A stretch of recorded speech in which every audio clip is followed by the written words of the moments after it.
మన శంకర్ వరప్రసాద్ గారు పంటకు వస్తున్నారు.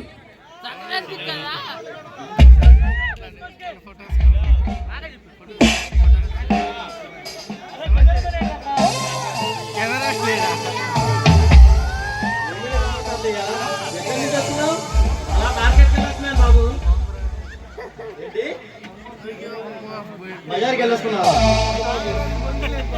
ఎందుకు తాత అబద్ధం చెప్తావు? రామకిషోర్ దగ్గరికి వెళ్ళొస్తున్నావు కదూ? అవును బాబు.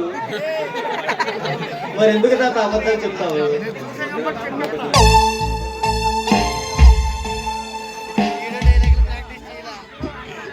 నువ్వు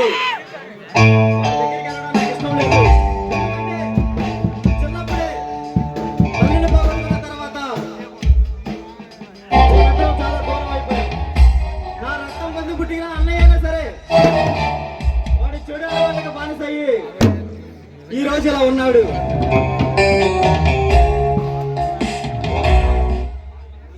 నాలాగా ఒక ప్రయోజకుడు అయ్యేవాడు. నువ్వు వాడి దగ్గరికి వెళ్ళడం నాకు ఇష్టం లేదు.